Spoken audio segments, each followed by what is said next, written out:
하나님께서 오늘 우리 주신 말씀 요한계시록 12장 1절부터 11절까지의 말씀을 같이 한 절씩 교독하겠습니다. 하늘에 큰 이적이 보이니 해를 옷 입은 한 여자가 있는데 그 발 아래에는 달이 있고 그 머리에는 12별의 관을 썼더라.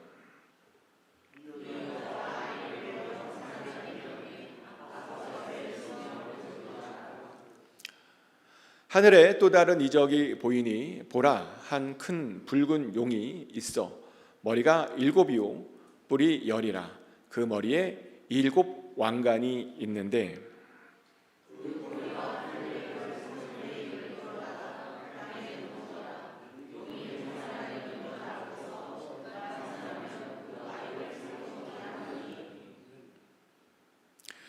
여자가 아들을 낳으니 이는 장차 철장으로 만국을 다스릴 남자라. 그 아이를 하나님 앞과 그 보좌 앞으로 올려가더라.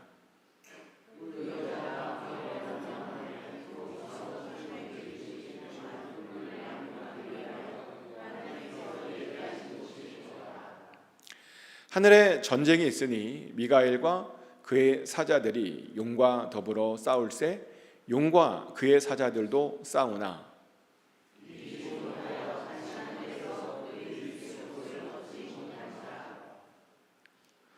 큰 용이 내쫓기니 옛뱀 곧 마귀라고도 하고 사탄이라고도 하며 온 천하를 꿰는 자가 그가 땅으로 내쫓기니 그의 사자들도 그와 함께 내쫓기니라.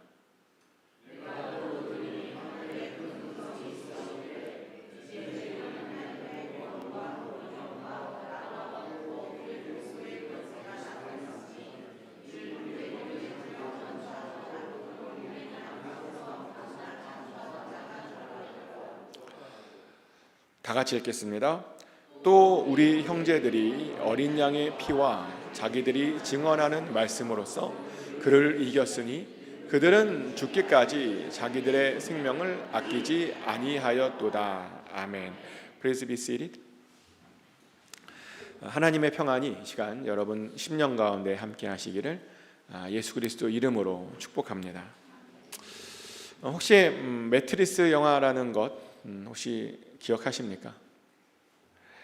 키아누 리브스가 주인공으로 나왔던 그런 영화였죠. 근데 그 영화를 보면요, 어떤 사람이 주인공에게 빨간 약과 파란색 약을 보여줍니다. 그러면 빨간색 약을 먹으면요, 그동안 보이지 않던 세상을 보게 될 것이다 라고 말하고요, 그러나 파란색 약을 먹으면 그냥 그대로 그냥 살아가게 될 것이다 라고 말을 합니다. 그러며 그 둘 중에 약 중에 하나를 선택하라고 말을 하죠. 그래서 그 주인공이요, 빨간색 약을 선택을 합니다. 그러자 그동안 보이지 않았던 그 매트리스 안에 있는 어떤 세상을 보게 되고요, 그리고 그 안에 그 세상에 들어가서 사람들을 구하게 되는 그런 이야기입니다. 근데 그래서 그랬는지 이 영화가요, 제 개인적으로는 굉장히 감동을 주었던 영화 중에 하나입니다. 그런데요, 실제 세상에서도 우리에게 보이지 않는 세상이 있다라고 하는 거 혹시 아십니까? 우리는 그 세상을 영의 세상이다라고 부릅니다. 그리고 우리가 모르는 일들이요, 정말 그 영의 세상 안에서도 굉장히 많이 벌어지고 있습니다. 실제로 오늘 우리가 읽었던 본문이요, 그것을 아주 잘 보여주는 그런 이야기죠. 오늘 우리가 읽었던 본문은 우리들에게 예수님께서 이 땅에 사셨을 때 이 영적 세상에서, 영의 세상에서 어떤 일들이 일어났는지를 보여주고 있는 그런 장면입니다. 그러다 보니 우리는요, 우리가 사는 이 세상과 그 영의 세상에서 일어난 그 일들이 절묘하게 비교가 됩니다. 아시다시피 예수님께서 태어나실 때요, 사실은 굉장히 많은 고난들과 어려움들이 있었죠. 심지어 임신이 되자마자 바로 죽으실 뻔하셨습니다. 왜냐하면 요셉이요, 마리아가 임신한 것을 보고 그냥 조용히 파혼하려고 했잖아요. 근데 그렇게 되면요, 마리아와 예수님은 그 당시 법에 따라서 정말 돌에 맞아서 죽게 되는 그런 일이었습니다. 그래서 급하게 천사가 이제 요셉의 꿈에 나타나서 알려주죠. 마리아가 그냥 임신한 것이 아니라 성령을 통해서 임신한 거다라고 알려주었습니다. 덕분에 그 위기를 잘 극복했는데요. 하지만 곧바로 또 다른 위기가 찾아옵니다. 어떤 위기냐면 이번에는 로마의 황제의 호정령이 내려져 버린 겁니다. 그래서 모든 사람들이 다 자기 고향으로 되돌아가야 했습니다. 근데 문제는요, 마리아의 출산이 얼마 남지 않았다는 거죠. 그래서 정말 출산이 임박한 상태로 배가 불러서요, 그 먼 거리를 베들레헴까지 걸어가야 했습니다. 굉장히 위험한 상황이었죠. 하지만 다른 선택이 없었습니다. 그래서 정말 조심스럽게, 아마 배를 붙들면서 정말 조심스럽게 베들레헴까지 갔는데, 그런데 문제는 또 베들레헴에 도착하자마자 또 다른 위기가 또 찾아왔다는 거죠. 이번에는요, 머물 곳이 없었습니다. 이제 곧 출산을 해야 되는데 정말 구할 곳이, 어떠한 구할 곳이, 여관이 다 차버려서 구할 수가 없었습니다. 출산을 하려면 정말 깨끗한 공간이 필요했는데요, 그 어떠한 여관도 어떠한 방도 구할 수가 없었습니다. 하지만 정말 다행히도 그나마 마구간을 구할 수 있었죠. 그래서 어쩔 수 없이 그 마구간에서 출산하게 되었습니다. 근데 또 다른 위기가 또 찾아오죠. 이스라엘의 메시아가 태어났다라고 하는 그 이야기를 들은 헤롯이요, 그 예수님을 잡아서 죽이겠다라고 그렇게 결심을 하고 군사들을 보낸 겁니다. 하지만 그 위기도 결국 요셉의 꿈을 통해서 잘 극복할 수 있었죠. 천사들이 요셉의 꿈에 나타나서 빨리 도망가라 라고 알려준 덕분에 무사히 애굽으로 도망갈 수 있었습니다. 이렇게 예수님께서는요, 태어나시면서 정말 많은 위협을 받으셨습니다. 그런데 그렇게 위협받는 동안에 이 보이지 않는 세상에서는 어떤 일이 일어나는지 아십니까? 사실 보이지 않는 곳에서도 보니까요, 큰 위협이 보니까 있었더라고요. 아담과 하와를 타락시켰던 그 옛뱀이라고도 하고 또 마귀라고도 하고 사탄이라고 불리는 그 붉은 용이요, 하늘에서 예수님의 탄생을 방해했던 거죠. 요한계시록 12장 4절 말씀입니다. 그 꼬리가 하늘의 별 3분의 1을 끌어다가 땅에 던지더라. 용이 해산하려는 여자 앞에서 그가 해산하면 그 아이를 삼키고자 하더니. 해산하던 그날에요, 그 붉은 용이 하늘의 별 3분의 1을 끌어다가 땅에 출산하지 못하도록 던졌대요. 그리고 그것도 잘 안 되니까 이제 그 태어나는 예수님을 삼키려고 그 여자 앞에서 입을 벌리고 기다리고 있었답니다. 그날 보이지 않는 세상에서는 그 성탄절에 이런 일이 있었다라고 성경은 말합니다. 그런데 감사하게도 그럼에도 불구하고 예수님께서 무사히 잘 태어나셨죠. 하지만 사탄은요, 예수님을 죽이려고 했던 그것들을 끝까지 포기하지 않았습니다. 그래서 계속 그 용이요, 천사들과 또 천사들의 사자들과 계속 전쟁을 하게 됩니다. 요한계시록 12장 7절 말씀이죠. 하늘에 전쟁이 있으니 미가엘과 그의 사자들이 용과 더불어 싸울세 용과 그의 사자들도 싸우나. 하늘에 전쟁이 계속되고 있었고요, 그래서 미가엘과 그 사자들이 그 용과 더불어 계속 싸웠다라고 성경은 말합니다. 그런데 정말 이 땅에서도요, 그런 전쟁이 있었죠. 예수님께서 막 사역을 시작하셨을 때 보니까요, 사탄이 금식하고 있는 예수님 찾아와서 예수님을 유혹하더라고요. 그리고 그 유혹에 실패하니까요, 이번에는요, 바리새인들과 율법학자들과 제사장들을 계속 부추겨서 막 사사건건 예수님을 방해하고 예수님을 막 모욕하려고 했습니다. 그러더니 결국에는요, 예수님을 끌어다가 예수님을 십자가에 매달려 죽여버렸죠. 그래서 언뜻 보면 사탄이 승리한 줄 알았습니다. 그런데 사실은 그것은 아니었죠. 오히려 그것은 하나님의 승리였습니다. 왜냐하면 예수님께서요, 정말 죽으신 지 사흘 만에 그 죽음을 이기시고 다시 부활하셨기 때문입니다.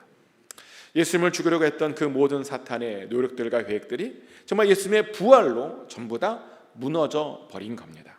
그리고 실제로요, 영의 세상에서도 사탄이 실패했다라고 분명히 나옵니다. 요한계시록 12장 9절 말씀입니다.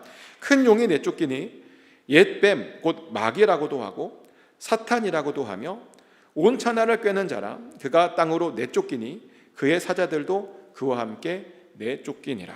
아멘. 큰 용이 패배하고 땅으로 내쫓겼답니다. 그리고 그의 사자들도 그와 함께 내쫓겼답니다. 이렇게요, 영의 세상에서도 예수님께서 승리하셨습니다. 그래서 이번에는 그 사탄이요, 전략을 바꾸게 됩니다. 그 모든 원인이 그 남자를 낳은 그 여자에게 있다고 생각하고요, 그러더니 이번에는 그 남자를 낳은 그 여자를 본격적으로 박해하기 시작하게 되죠. 요한계시록 12장 13절 말씀입니다. 용이 자기가 땅으로 내쫓긴 것을 보고 남자를 낳은 여자를 박해하는지라. 용이요, 그 남자를 낳은 그 여자를 본격적으로 박해하기 시작했답니다. 근데 여기서 많은 분들이 이 구절에서 오해를 하는 것이 하나 있는데요. 뭐냐면 여기서 남자는 낳은 여자 하니까요, 이 여자가 마리아 아니냐라고 그렇게 오해하시는 분들이 있어요. 근데 여기에서 나오는 여자는요, 사실은 마리아가 아닙니다. 여기서 나오는 여자란 사실은 교회를 말하는 겁니다. 그리고 실제로 사실은 교회가요, 예수님을 낳은 거죠. 왜냐하면 교회란 뭐냐면요, 하나님을 믿는 사람들의 모임으로 이미 예수님께서 태어나시기 그 이전부터 존재하던 그런 것이 바로 교회이기 때문입니다. 이것은 제 이야기가 아니고요, 성경에 나와 있는 이야기입니다. 실제로 바울이 보면 뭐라고 말하냐면요, 이스라엘이 광야에 있었을 때 그 모임을 광야교회다라고 이미 말하고 있습니다. 이렇게 교회는요, 이미 오래전부터 광야 때부터 있었던 것이고요, 그리고 오순절 그 마가의 다락방에서 성령의 강림을 통해서 교회가 이제 본격적으로 세워진 것이지, 교회는 예전부터 있었습니다. 그래서 사실은요, 교회가 예수님을 잉태하고 교회가 예수님을 출산한 겁니다. 근데 이렇게 말씀드리면 또 어떤 분은 어떤 질문을 하면 이런 질문을 해요. 그럼 왜 교회를 여자라고 말하는 거냐? 아니, 교회가 남자라고 말해도 되고 아니면 그냥 사람들의 모임이라고도 말해도 되는데 왜 굳이 교회를 여기서 여자라고 말하느냐라고 어떤 분이 물어보는데요. 근데 전통적으로 교회는요, 그리스도의 신부입니다. 그래서 사실은 교회는 여자입니다. 실제로 명사에 성이 있는 언어를 사용하고 있는 스페니시나 아니면 독일어를 보면요, 교회가 여성 명사로 나와요.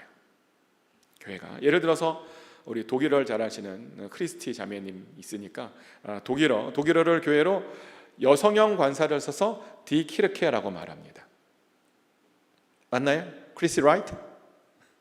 못 드셨어요.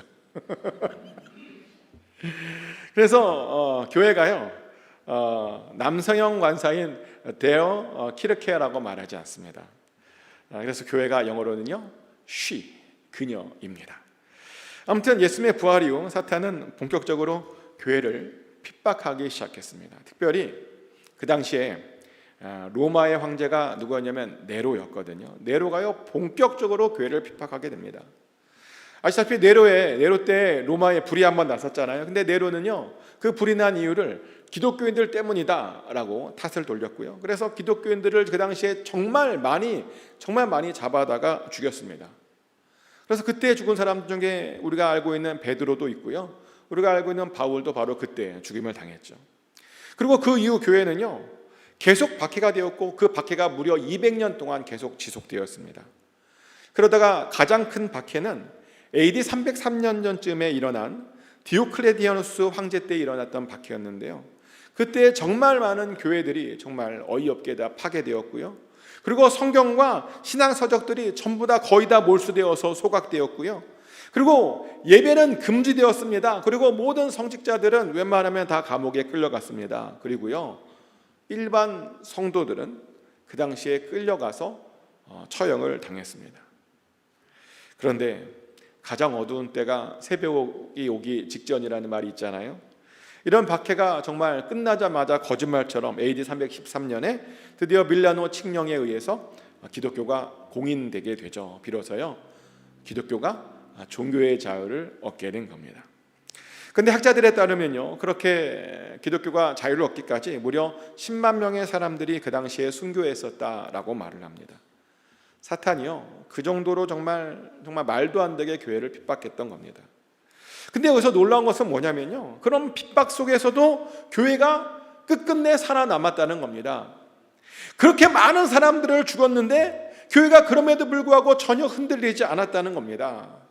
그런데 어떻게 그런 일이 있을 수 있었는가 보니까요, 하나님께서 교회를 전적으로 보호해 주셨기 때문이죠. 실제로 영의 세계에서 일어난 일들을 보면요, 하나님께서 교회를 그 당시에 이렇게 보호해 주셨대요. 요한계시록 12장 14절부터 16절까지의 말씀인데요, 그 여자가 큰 독수리의 두 날개를 받아 광야 자기 곳으로 날아가 거기서 그 뱀의 낯을 피하여 한 떼와 두 떼와 반 떼를 양육받음에 여자의 뒤에서 뱀이 그 입으로 물을 강같이 토하여 여자를 물에 떠내려가게 하려 하되 땅이 여자를 도와 그 입을 벌려 욥의 입에서 토한 강물을 삼키니. 여자가요, 독수리의 두 날개를 받았대요. 그래서 그 뱀의 낯을 피해서 광야로 가서 거기에서 하나님으로부터 양육을 받았다라고 말합니다. 또 땅이요, 그 여자를 도와서 그 용의 입에서 막 그 여자를 잡으려고 하는 물을 보냈는데, 삼키려고 막 했는데, 근데 땅이 그것을 막아서 그 여자에게 닿지 않게 해주었다라고 성경은 말합니다. 하나님께서 그 당시에요, 이렇게 교회를 보호해 주셨다는 거죠. 때로는 독수리 날개가 상징하는 성령으로 보호해 주셨다는 말이고요, 때로는 땅이 상징하는 어떤 환경을 조성해서 교회를 그렇게 끝까지 보호해 주셨다는 겁니다. 그랬더니 교회가요, 마침내 이렇게 남아서 이렇게 생존하고 영향력을 끼칠 수 있었다는 거죠. 이렇게 보면요, 보이지 않는 세상 속에서도 정말 상상도 못하는 굉장히 많은 일들이 일어납니다. 그래서 우리가 반드시 알아야 되는 것이 뭐냐면, 이 영의 세상이 실제로 존재하고 있다는 거죠. 근데 보면요, 대부분의 사람들이요, 이것을 잘 느끼지도 못하고 잘 보지도 못합니다. 잘 모릅니다. 그러다 보니요, 그냥 이 보이는 세상이 전부다라고 그렇게 오해하며 삽니다. 근데 아닙니다. 우리 눈에는 정말 보이지 않지만요, 보이지 않는 세상이 우리 주변에, 우리 가까이에 정말 존재하고 있습니다. 그래서 우리들은요, 그런 세상을 사실은 보며 살아야 됩니다. 그러면 우리가 살고 있는 이 세상에 일어나는 일들을요, 그 세상과 연결해서 우리가 해석해 낼 수 있어야 됩니다. 만약 그렇게 하지 못하면 어떻게 되느냐? 사실 그러면요, 우리가 어떤 일이 벌어지면 금방 낙심합니다. 우리가 그렇지 못하면 어떤 일이 벌어지잖아요. 그러면 하나님께 금방 불평합니다. 그리고 너무 쉽게 포기하고 너무 쉽게 좌절합니다. 심지어요, 우리가 그렇게 못하면 영적 전쟁에서 계속 지는 일이 벌어지게 됩니다. 근데 보이지 않는 세상을 이렇게 보게 되잖아요. 그러면 어떤 일이 일어나도 절대로 낙심하지 않게 됩니다. 보이지 않는 세상을 볼 수 있게 되면 불평도 없어지고요, 그리고 어떤 일이 있어도 포기하지 않게 됩니다. 그리고요, 놀랍게도 영적인 전쟁에서 우리가요, 아주 쉽게 이겨낼 수 있다는 겁니다. 왜냐하면 우리가 그곳에서 하나님께서 지금 무엇을 하고 계시는가, 우리를 위해서 무엇을 하고 계시는가를 우리가 직접 보고 알 수 있기 때문이죠. 그리고 심지어는요, 그곳에서 사탄이 무슨 일을 꾸미는가, 그것도요, 우리가 알 수 있기 때문입니다. 사실요, 사탄이 무엇을 하고 있는지만 알게 되면요, 그런 정도만 알아도 우리가 지는 것이 쉽지 않습니다. 무엇을 하는지만 알면 아주 쉽게, 그리고 아주 넉넉하게 이겨낼 수 있다는 겁니다. 그래서요, 다시 한번 말씀드리지만 우리가 이 영의 세상을 반드시 우리도 볼 수 있어야 됩니다. 자, 그러면 어떻게 해야 이 영의 세상을 우리가 볼 수 있는 것일까요? 우리가 무엇을 하면 될까요? 일단 영의 세상을 보려면 가장 중요한 방법은요, 거듭나야 합니다. 아멘. 요한복음 3장 3절 말씀이죠. 예수께서 대답하여 이르시되 진실로 진실로 내게 이르노니 사람이 거듭나지 아니하면 하나님의 나라를 볼 수 없느니라. 아멘. 거듭나지 않으면요, 하나님의 나라를 볼 수 없답니다. 즉 거듭나야 우리가요, 어떤 영의 세상을 우리가 보게 된다는 겁니다. 왜냐하면 거듭나야 우리가요, 새로운 피조물이 되는 거거든요. 실제로 거듭나서 새로운 피조물이 되잖아요. 그러면 그동안에 없었던 어떤 능력이 생깁니다. 우리가 그것을 어떻게 부르냐면 은사라고 부르잖아요. 그게 정말 거듭나면요, 어떤 사람들을 보면 정말 전에는 잘하지 못한 것들을 잘하게 되는 사람들이 있고, 또 어떤 사람들은 전에 느끼지 못했던 것들을 느끼는 사람들이 그렇게 있습니다. 그렇게 우리가 생기는 능력 중에 어떤 능력도 있냐면 영의 세상을 보게 되는 그런 능력도 우리에게 생깁니다.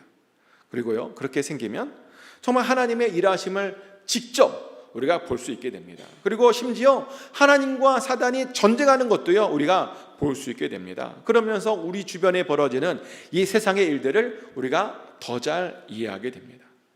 그래서 제가요, 계속 거듭나셔야 한다고, 이게 중요하다고 제가 말씀드리는 겁니다. 근데 이렇게 말했더니 어떤 분은 이런 말씀하시더라고요. 자기도 분명히 거듭난 것 같은데 왜 자기는 이렇게 영의 세상을 잘 보지 못하는 것이냐라고 물어보세요. 왜 그러냐면요, 사실은 거듭났다고 무조건 또 다 볼 수 있는 건 아니에요. 우리가 아이가 태어나면 다리 있는데 다리 있다고 아이가 걷나요? 못 걷잖아요. 마찬가지입니다. 거듭났으면요, 자라야 됩니다. 장성한 분량까지 자라야 그 영의 세상을 우리가 볼 수 있는 겁니다. 그래서 왜 그렇게 못 보는 거냐? 보면 아직도 충분히 자라시지 않으셨기 때문입니다. 그런데 자라면 얼마든지 볼 수 있습니다.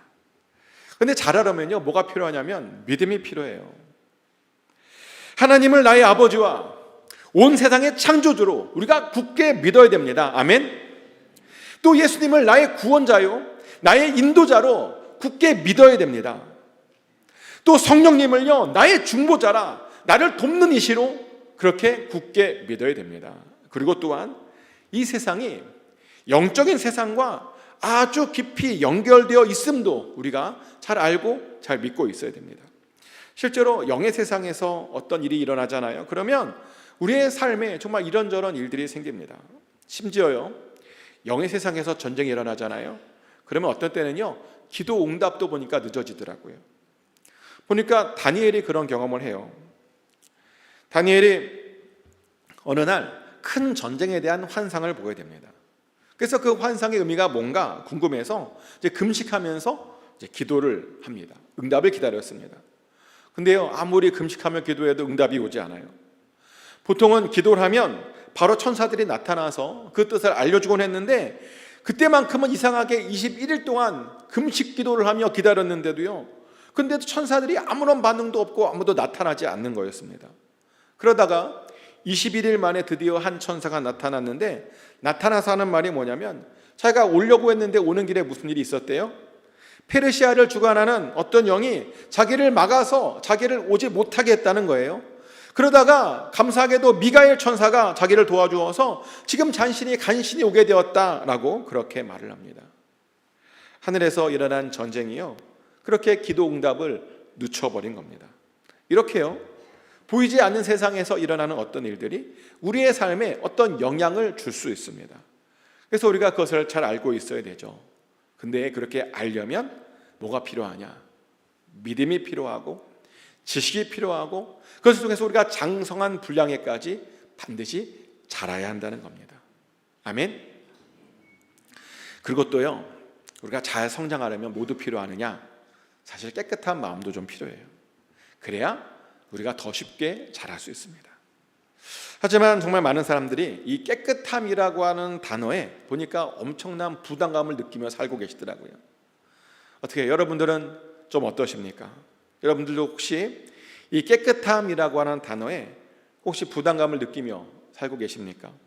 근데 사실은요, 전혀 부담감을 느낄 필요는 없습니다. 왜냐하면 우리가 성령 세례를 받고 성령 충만함을 받으면 마음이 저절로 깨끗해지기 때문입니다. 실제로 성령 충만을 이렇게 받잖아요. 그러면 죄를 짓고 싶어도 질 수가 없어요.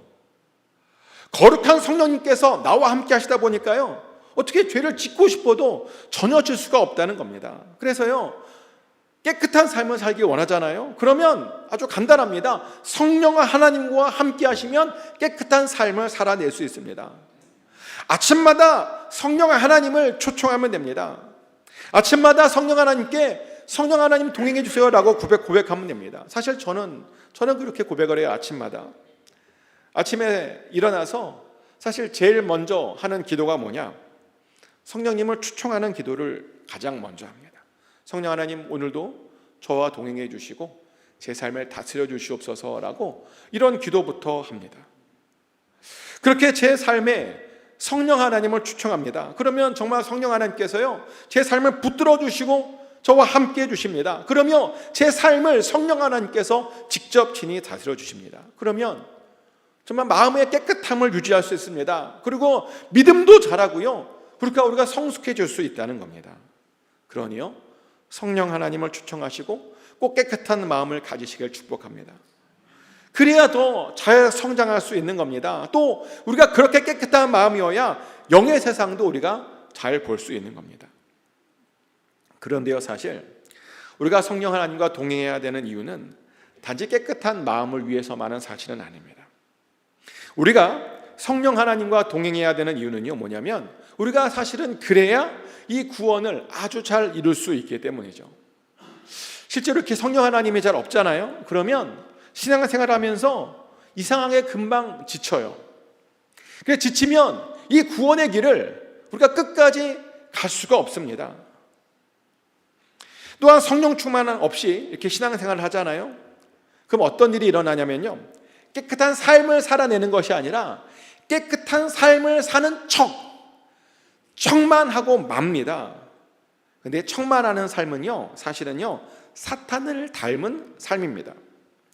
실제로 사탄이 항상 자신을 광명의 천사라고 가장을 하죠. 고린도후서 11장 14절부터 15절까지 말씀인데요, 이것은 이상한 일이 아니니라 사탄도 자기를 광명의 천사로 가장하나니, 그러므로 사탄의 일꾼들도 자기를 의의 일꾼으로 가장하는 것이 또한 대단한 일이 아니니라 그들의 마지막은 그 행위대로 되리라. 아멘.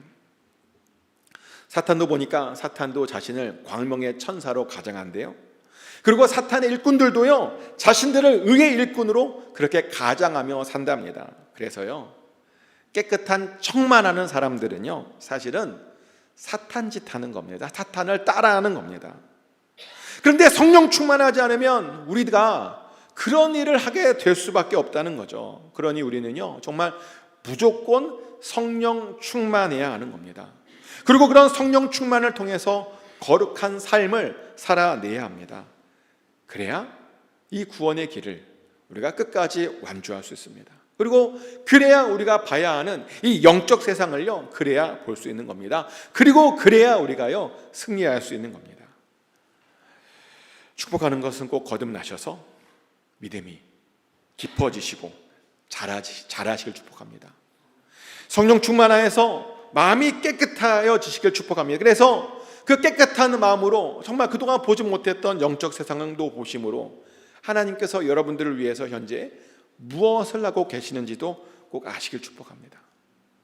그래서 이 영적 전쟁에서 승리하십시오. 그래서 예수 그리스도께서 승리하셨던 것처럼, 정말 교회가 승리했던 것처럼 여러분들도 꼭 정말 그 놀라운 승리를 하게 되시기를 예수 그리스도 이름으로 축복합니다. 이 시간 다 같이 우리 한 목소리로 기도하기를 원하는 것은, 먼저 영적 세상을 좀 보게 해달라고 기도했으면 좋겠습니다.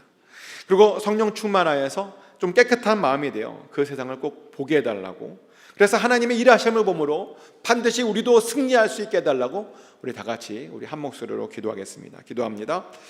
하나님, 우리의 영적인 눈을 뜨게 하여 주시옵소서. 아버지, 우리 안에 성령 충만을 허락하여 주셔서 깨끗한 마음으로 믿음이 자라 아버지 그 나라, 아버지 그 영의 세상도 우리가 보게 하여 주시고, 그래서 그 안에서 하나님께서 무슨 일을 하고 계시는지, 또 사단이 뭘 하고 있는지를 보고 아버지 잘 알아서 이 모든 전쟁에서 능히 승리하는 우리 모두가 되게 하여 주시옵소서. 우리가 반드시 승리해야 됩니다. 아버지, 우리를 아버지 승리로 이끌어 주시옵소서. 교회가 승리했던 것처럼, 예수님께서 승리하셨던 것처럼 우리도 아버지 반드시 이겨내게 하여 주시고 승리함으로 아버지 이 땅에 주의 승리를 선포하는 우리 모두가 되게 하여 주시옵소서. 그래서 모든 어려움들을 넉넉히 이겨나가게 하여 주시옵소서. 모든 어려움들을 아버지 뚫고 나가는 우리 모두가 되게 하여 주시옵소서. 하나님께서 우리에게 그렇게 힘 주실 줄 믿습니다. 반드시 승리를 허락하여 주실 줄 믿습니다. 사랑의 하나님, 우리도 이 영의 세상을 잘 볼 수 있기를 원합니다. 그러기 위해서 우리가 먼저 거듭나야 됩니다. 이전에 있는 모든 자들 한 사람도 거듭나지 않은 영혼들이 없게 하여 주시옵소서. 모두 다 구원받게 하여 주시고 또 믿음을 주시고, 그래서 성령 충만하여 주셔서 아버지의 장성한 분량에 이르게 하여 주시옵소서. 그래서 영의 세상에서 일어나는 것들을 보게 하여 주시고 반드시 승리하게 하여 주시옵소서. 아버지, 우리를 그렇게 인도하여 주실 줄 믿습니다. 예수님 이름으로 기도합니다. 아멘.